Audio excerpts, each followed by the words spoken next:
So I feel like Oh, well, are we still going, we're still live with it, right? I upload it after. Yeah, you can go ahead. Okay, good morning, Niskayuna, October 6th, 8:30, and we are at the Economic Development Historic Preservation Committee.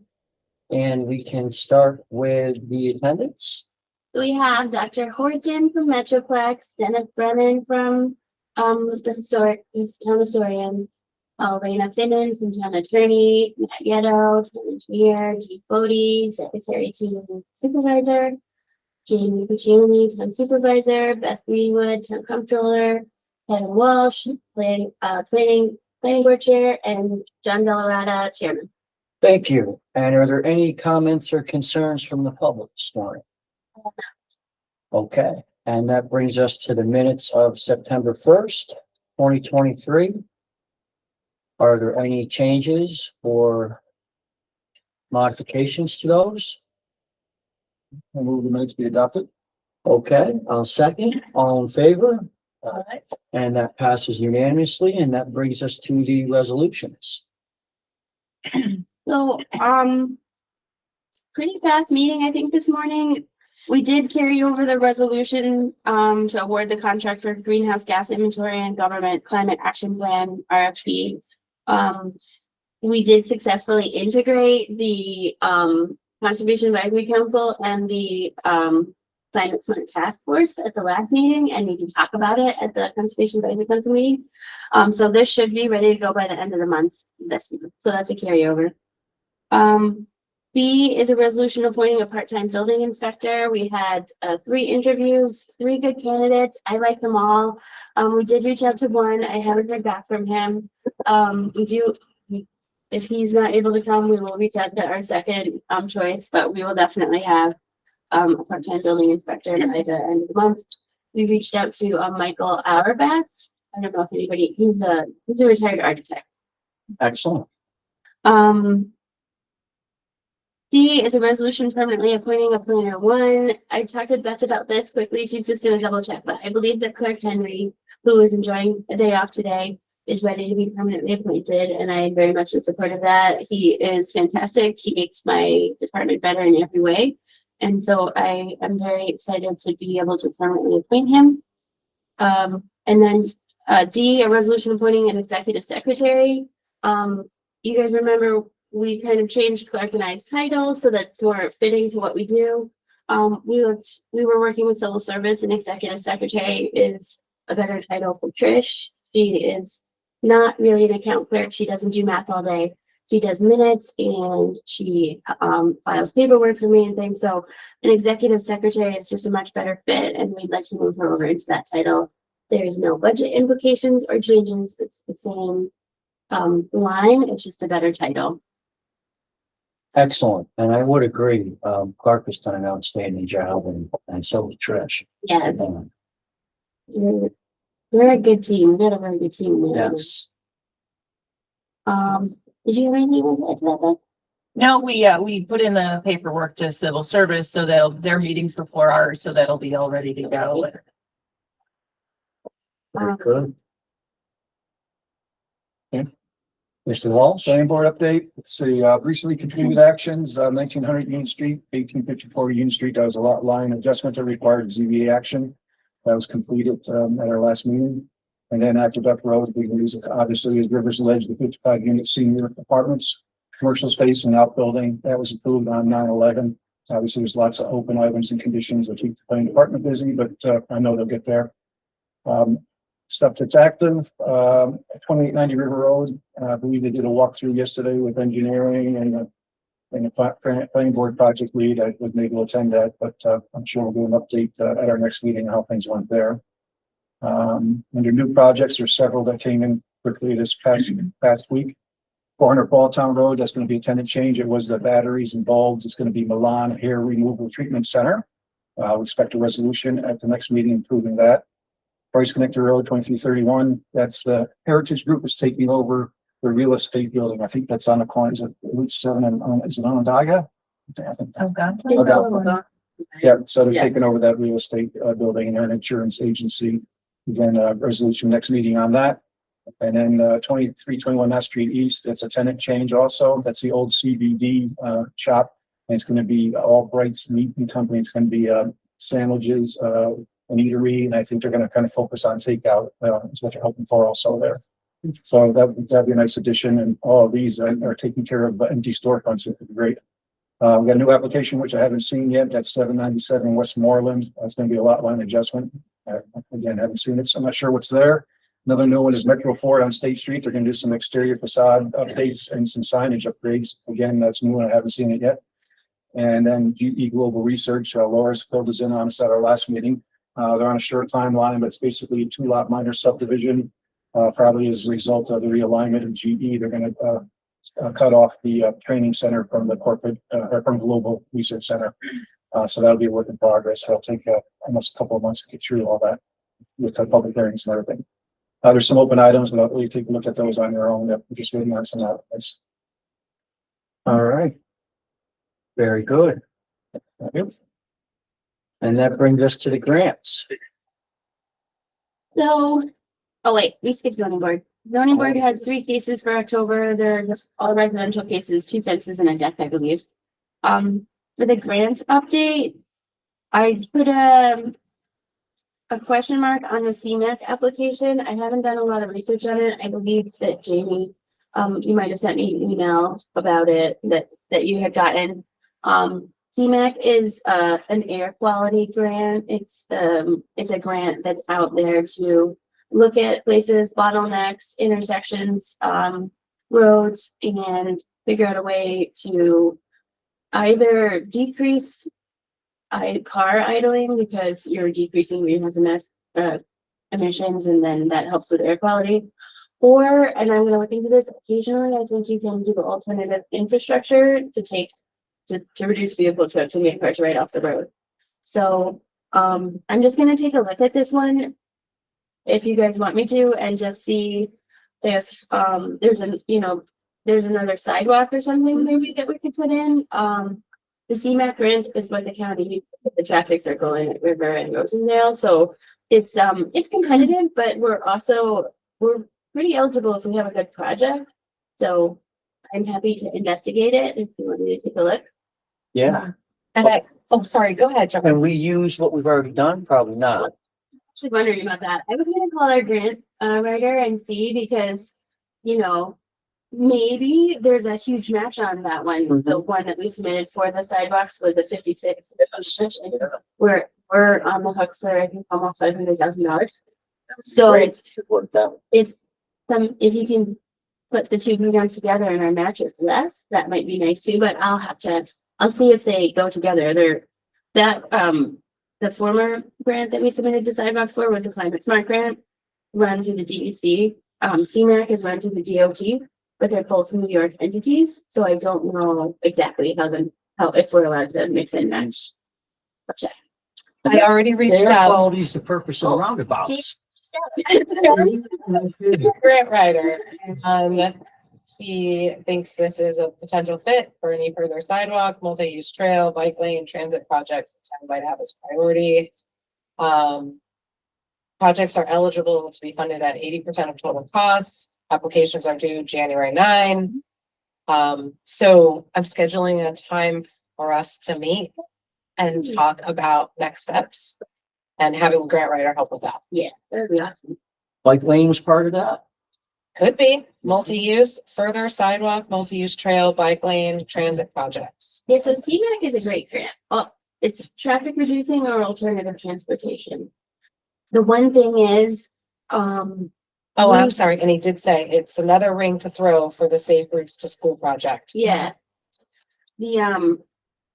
The towns that have the worst air quality are the most eligible, and this unit does not have terrible air quality. But we have gotten grants to CMAQ in the past. So, but it kind of depends a little bit on the pool, because if some communities that are severely impacted by air quality, submit. Well, now that we're a 3 roundabout town, I think that's where we got good air quality. Yeah, we also don't have as much congestion, and we have pretty good. We don't have any type of thing where we have those temperature inversions that hold the pollution sort of down on the town. Yeah, So we're lucky in a couple ways, but But we're competitive in others, so we'll throw the hat in the ring. Very good. Yeah, that would be great. so I'll follow up, letting you know. The NRI grant update, things are going very well. Ashok and I had a meeting with DEC talking about putting out our contract to a couple different people. Again, that's that $16,500 grant to do the NRI. And DEC, Ashok is very like, what's our next step? Let's do this. We don't want our schedule to slip, and he reaches out and contacts them all the time. So I would say that generally speaking, DEC is very impressed with us right now because of the show. Not because of me, but so that's moving forward. Teammate? Yeah, I know. He's doing a great job.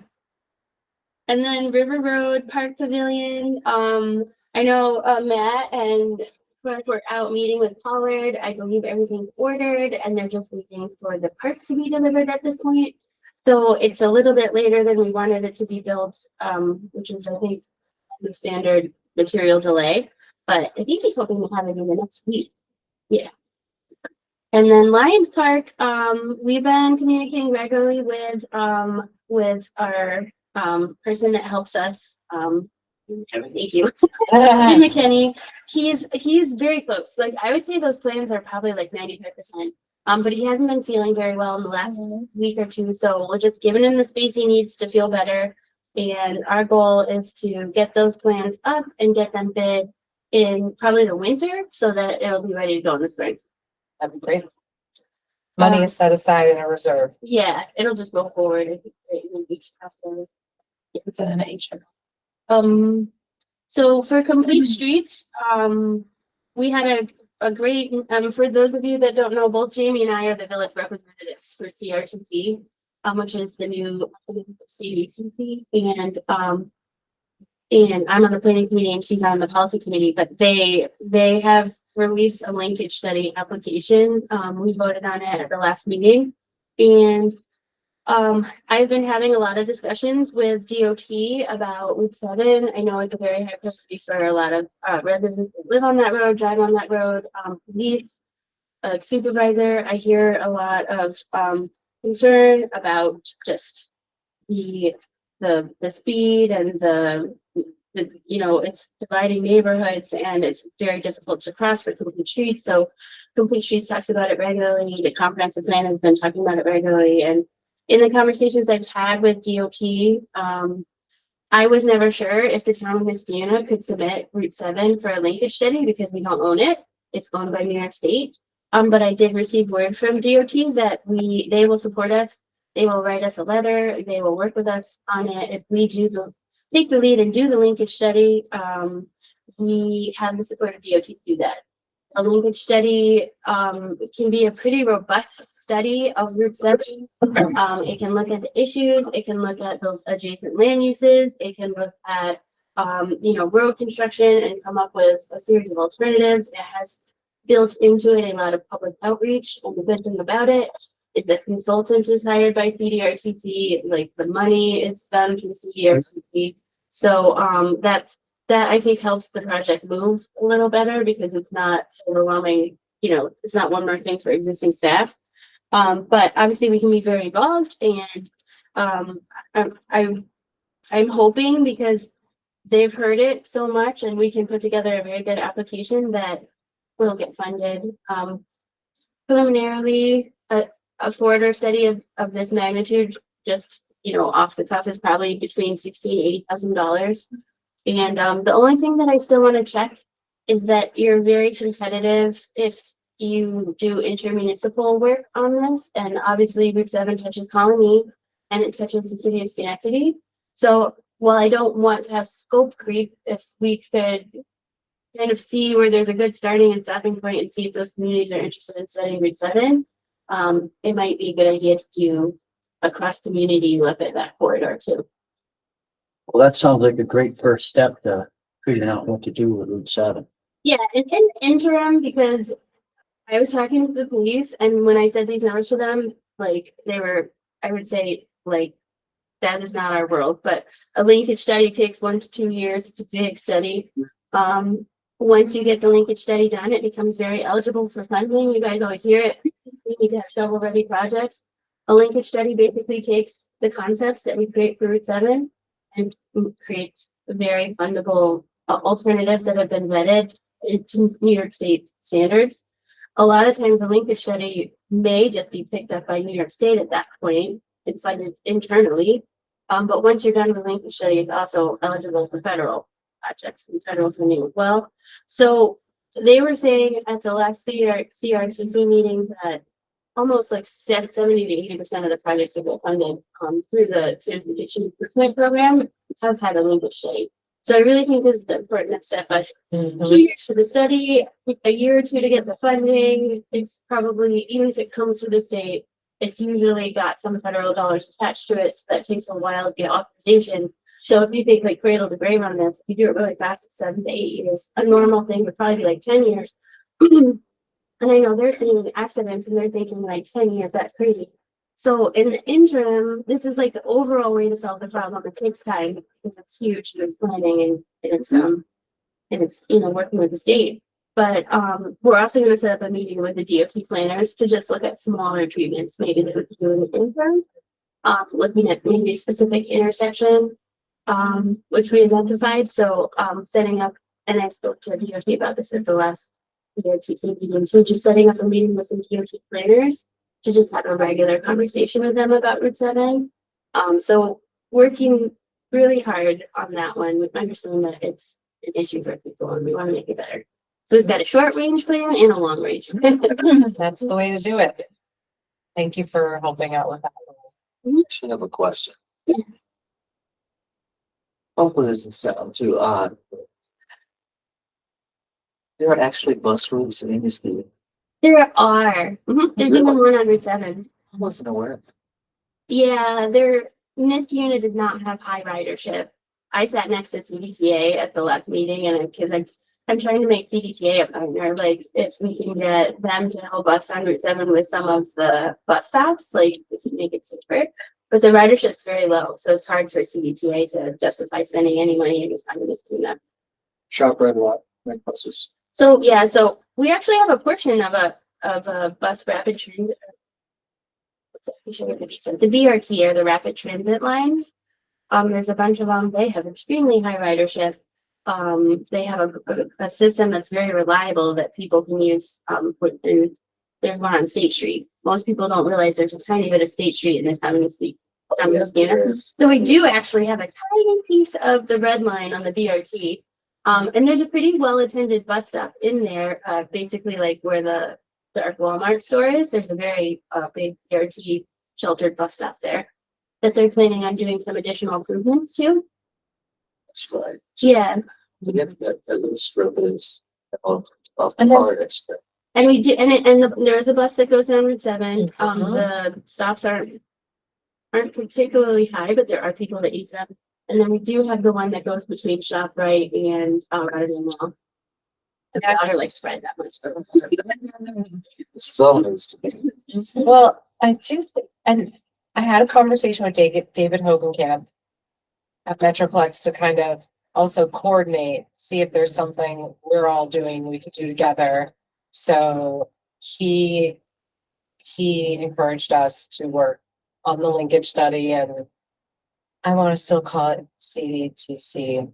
Can't. What is the new acronym? CRTC. CRTC. Okay. What's the regional? Capital. So yeah, so Region. before it was the Capital District Transportation Committee, CDTC, but everybody would get it confused with CDTA, and I guess they would send each other's mail.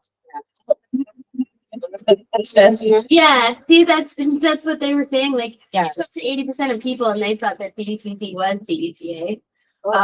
So you're not alone. The Capital District Transportation Committee is the metropolitan planning organization for the Capital District, which is like Rensselaer County, Albany County, Schenectady County, Saratoga County. And some of the counties around that are still represented there, but that's their core. But they changed themselves to Capital Region Transportation Council to try and not be confused with CDCA. The DRCC. So we're just Laura and I have been working with multiple organizations to tackle this complex issue that takes studying, coordinating, planning. So Metroplex is also part of the conversation, helping think through possible solutions. There was a reason I brought that up, but now I've forgotten something you said, Laura. It'll come back to me.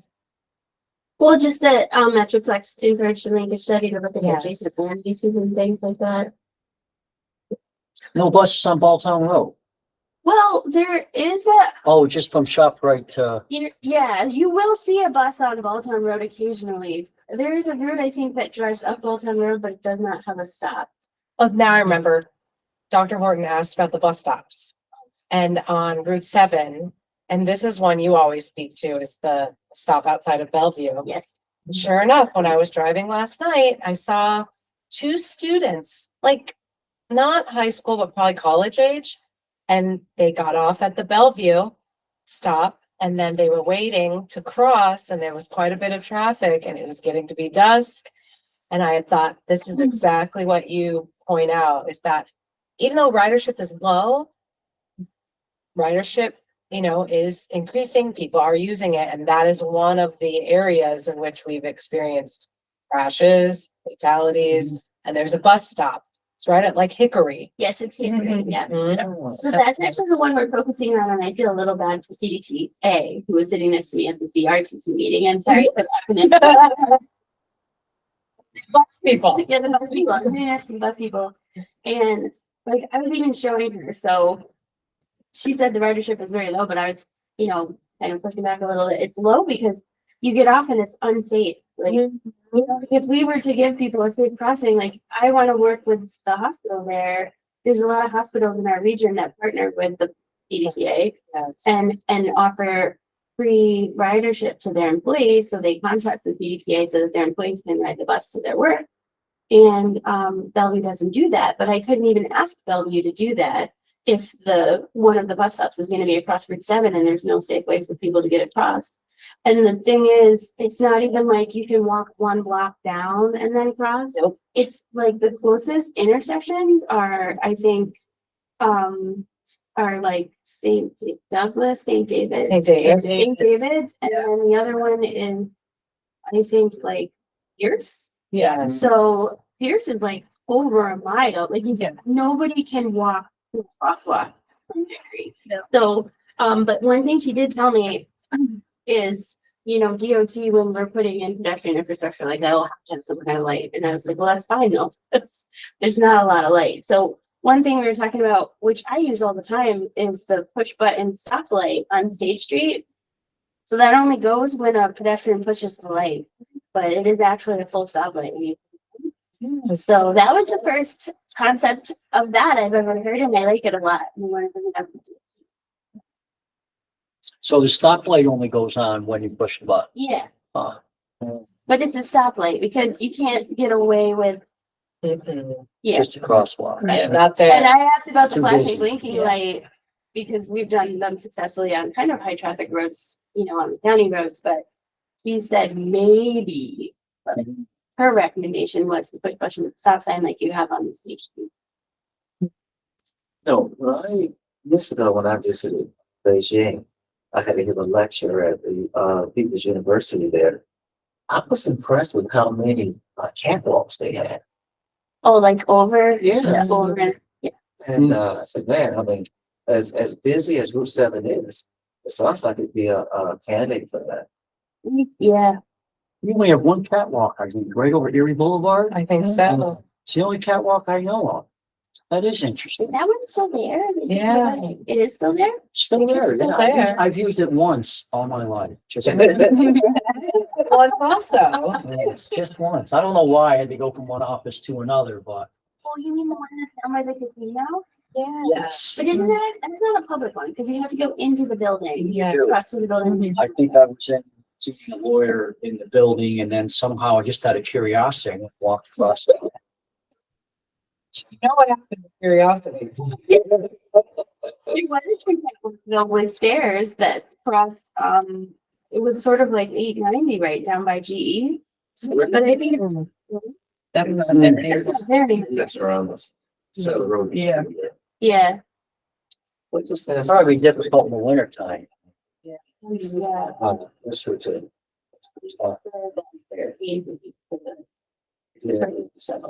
It's true. Unless it was. Does Mhm. Beijing get snow? I don't know that. Do they? The temperatures are like very similar. To ours?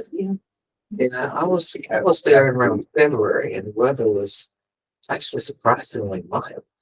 Yeah, yeah. That one got to be ADA compliant. I think if you build new ones, they do. Yeah, anytime you're spending any kind of state or federal dollar, they have to, and even locally, I think they try to make them. Oh, yeah. Yeah. So, So telling when I was there, man, I just saw, I was amazed at how many camp, maybe we have so many people, makes us too, but still, I was amazed at how many camp was. do they like bikes on the catwalks too? I didn't see anybody. Yeah, so it's just for walkers. Yeah. It's cool. But I saw a ton of lights too. They sort of take over the road though, right? Yeah. Yeah. Now, I confess now, this was in February of '08. This is before they really started doing all their building for the '08 Olympics. So things made them totally change. But back then, like I said, I was amazed and quite frankly pleased to see so many Well, guys. it's I great. walked on one myself. It's like a transportation system in the sky. Yeah, it is. It is. It's nice. It's as safe as you can get. It's obviously one of the most expensive ways to cross a road, but it's the safest. To me, everything's on the table. We actually looked at either a tunnel or a skywalk between JCC and Craig at one point because they were so resistant to trying to get a crosswalk between those two buildings, and they bust the children back and forth.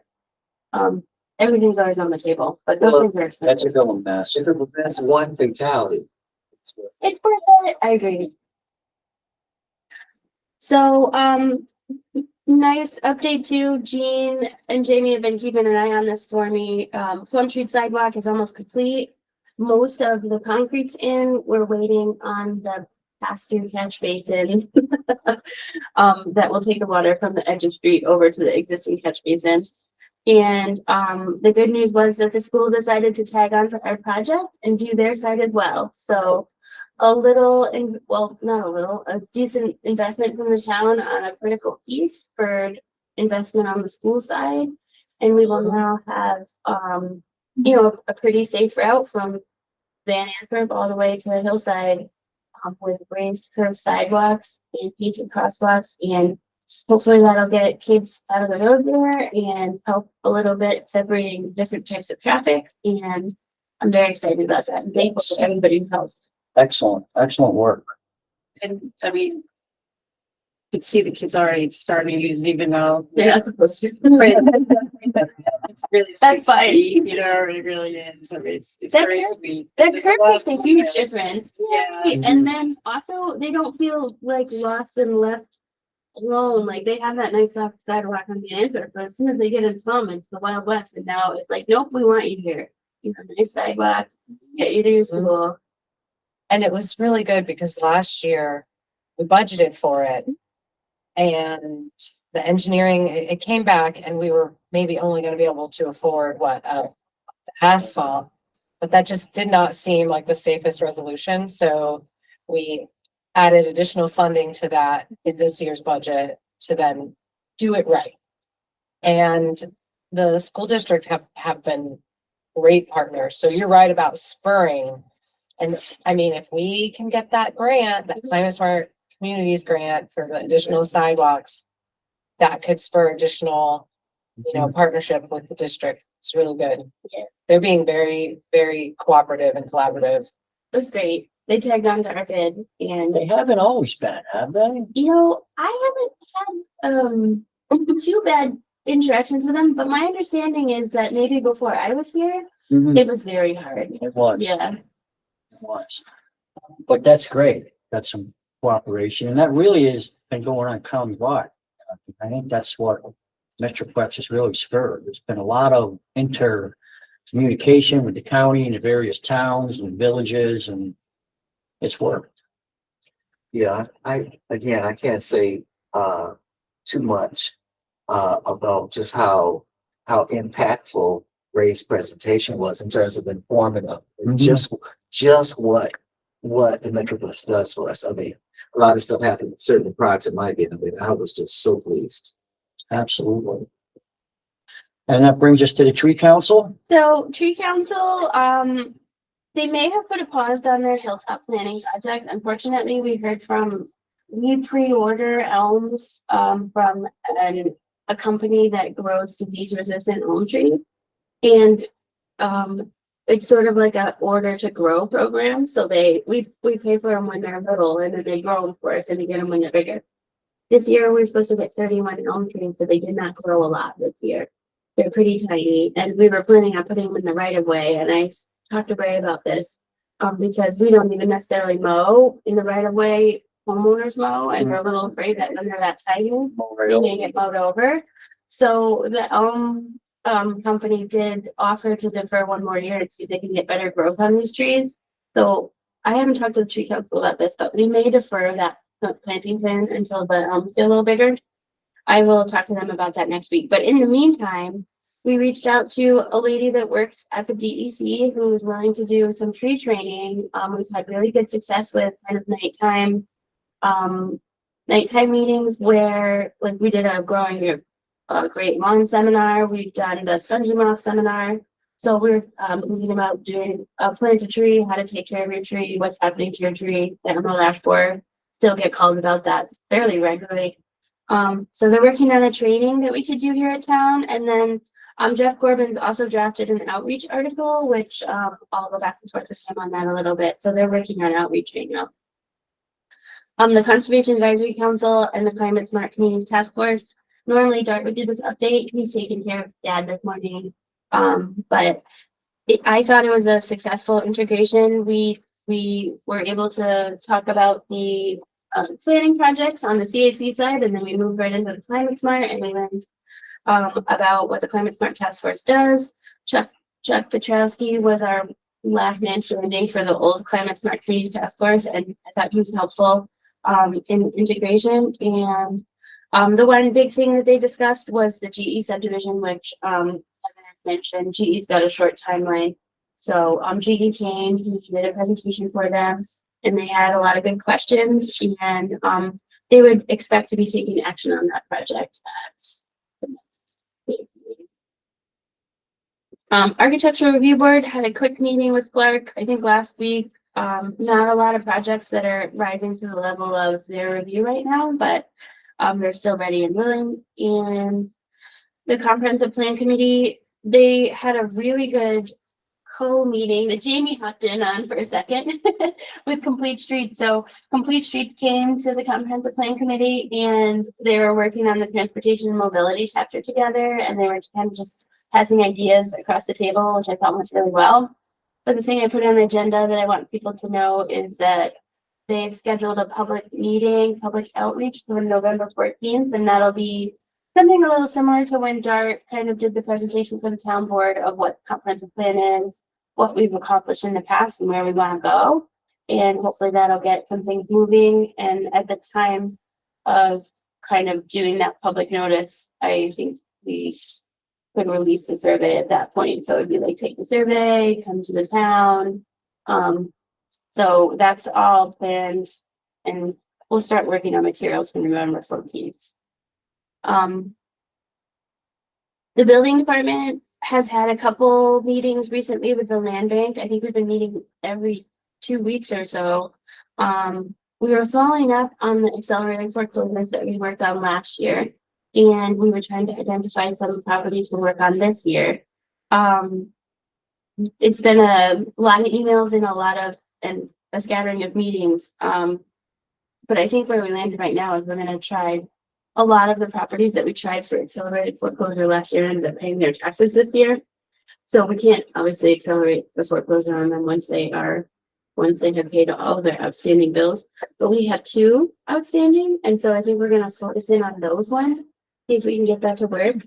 And then the sort of the semi good news is we've Council Road, we've identified as a big priority. It's been vacant for a long time. It's an eyesore on a big road that a lot of people talk to us about.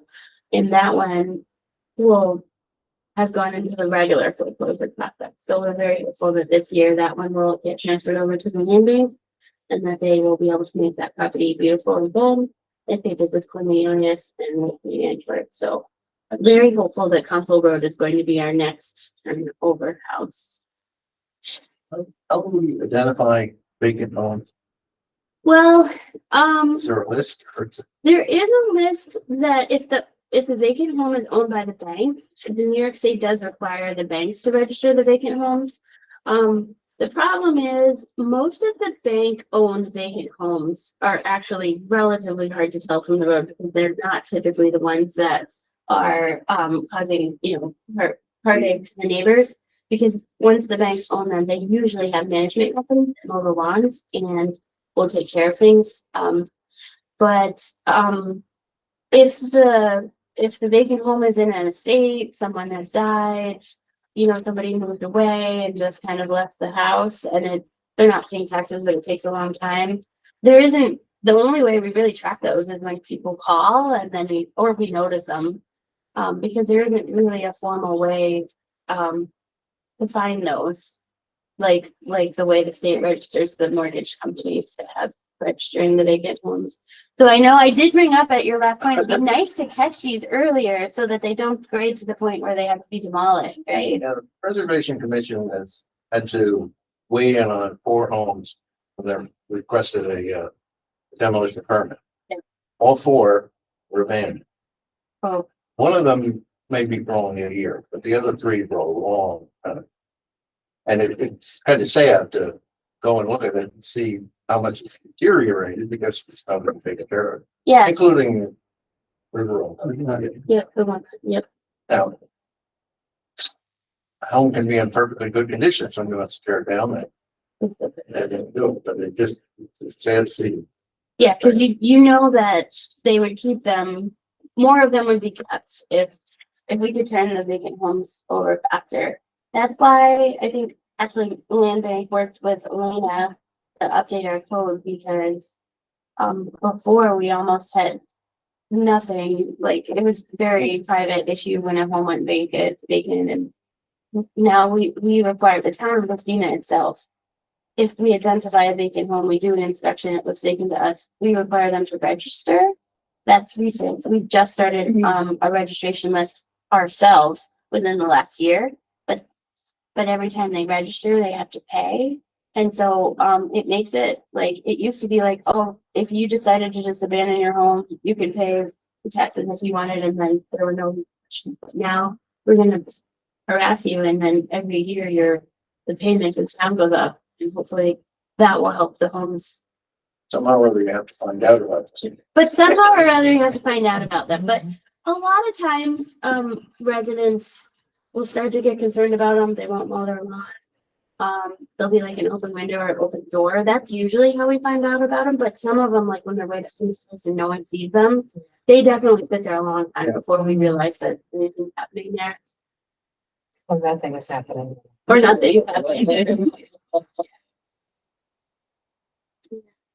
But I agree with Dennis. If there's some way that we can catch them earlier, we'll keep more of them from being demolished. I don't know any ideas to do.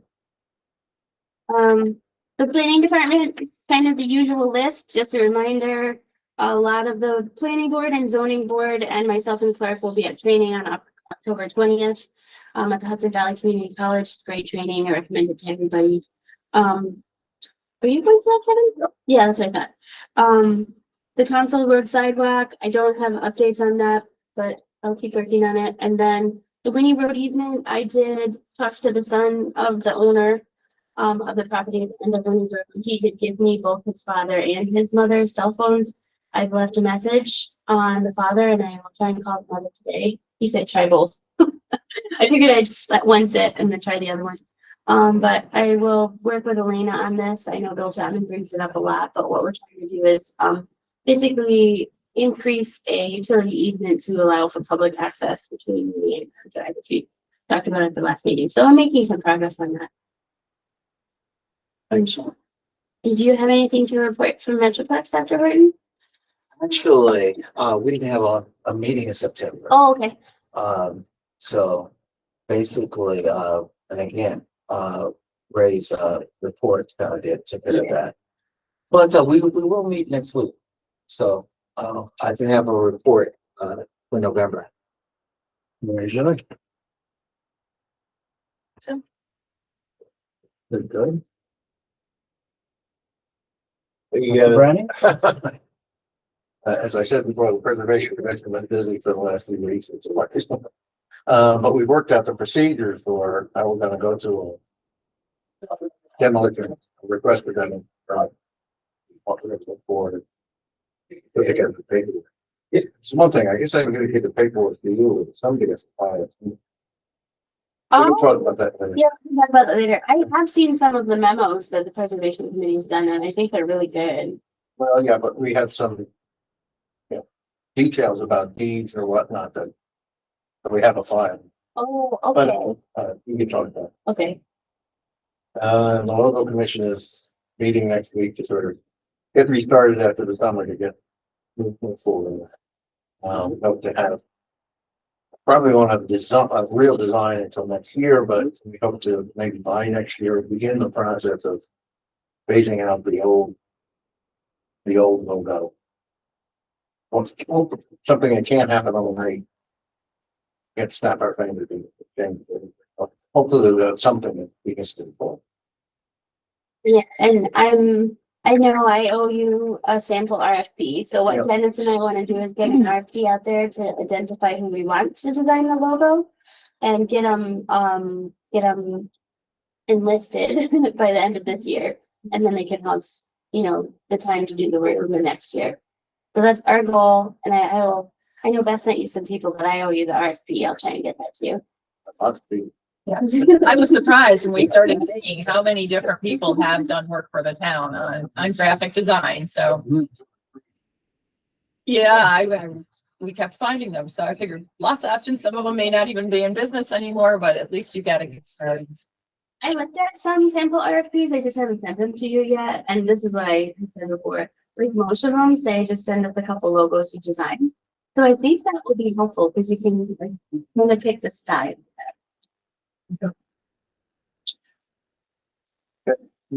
Mr. Walsh, I may have touched on it. What's the status with the property near the CVS by then, up there, the abandoned houses? Is that still? Area, that's still pending. We appealed the judge's decision, so that'll be pending for a while. But I think that, don't they have permits to do? So they have There's work going on. Yeah, that's what I mean, that's what, there's like, they can do other work that's not associated with that particular application, which I think is what they're doing. Well, I felt like there's a bit of a gray area, but and correct me if I'm wrong, but essentially the town said no to their project. They said no. And so as far as I'm concerned, there's no pending applications for the town of Muskegon. I understand. Well, so what happened was they decided that those homes had been vacant for a long time. I know that a couple of them had kind of at least one of them had a hoarding situation. It was very bad on the inside. They had been rentals, and the previous landlord had not taken very good care of them. So when the new owners went in, they had already decided they weren't going to re-rent the homes. So they've been vacant now for like, at this point, like 5, 6, 7 years. They decided to go forward with the demolition, but they didn't submit a building permit, so they got a stop work order. But what they were really doing was asbestos removal. So there was asbestos removal in those homes. They've completed the asbestos removal. They've turned off the utilities. They were waiting on DOT because I think we require that they demolish the lines to the private service lines all the way to the main, and the main is on the other side of Balltown Road. So we needed to get a approval from DOT to do that. I don't know if you were involved in that or not, Matt, but I believe they did do it. I don't know if they've done the work yet, but I think that's the last thing that's outstanding. Then they'll submit the building permits. Then those homes will be taken down. There's piles of dirt by those homes because that's what they'll use to backfill the foundations. When it's done, It should just be clean, smooth. They'll probably grass seed it and it'll just be an open space until they either work their way through the courts or they submit a new application to us. So they're gonna take down the homes. That's Yeah, good. and there's actually one on Vanna and for Road, but nobody asked me about that one. It must look fine, but there's 4 on Balltown Road and 1 on Vanna. Oh, it doesn't look fine? No, nobody ever complains to me about that one. That one's also being removed. Yeah, So it's all combined, so it's all one lot now. correct. So it So, makes it interesting. So, someone wants to develop it, they're gonna have to re-subdivide now. You want to put, R2, I believe over there, so. I do, and they did actually make those 5 homes non-conforming, so I hate losing homes. I think you guys already know that. And I was sad that they had to be demolished. They're not really, they're kind of cute houses. Well, no, They but fit they're in great. well there and. That's about the brick ones. But when they combined them all into a single lot, they were actually illegal. Place to have 5 single family homes on one parcel. Best. It seemed like Yeah, they didn't But do that what was that without. back in like 2017 or 2018? Oh. And a different municipality approved it without running it by us. Yes, and it's created some major problems, but those homes, So that's gonna be in limbo for probably another year. well, no, I mean, the project will, those homes probably will come down in a month. We've done the work on the removal of the water and sewer. Did you the Bolton Road work? They started working without contacting the state of New York and. Something about them. So I They're in-laws. because they didn't have the homes boarded up. Like, I don't know if you guys remember, but all of the windows were completely open and we were getting police calls, so we had to make them board up all the homes and they were like, but we're demolishing them. And this was what, like 2 months ago that we made them board up all the homes? They're still not down, so, yeah. Right. Sorry I asked. Well, I mean, that's our town center overlay district, right? And it's an eyesore and I don't think it's good for our community to have them the way that they are. No, especially right on our main corridor. Yeah, I don't like it. Yeah. Okay, is there anything further for the good of the order? Seeing none, I will make a motion to adjourn. All in favor? And we are adjourned. Thank you. Oh, before everybody leaves, I want to invite you guys to my band is doing a show at Proctor's on Sunday, Wow. October 22nd.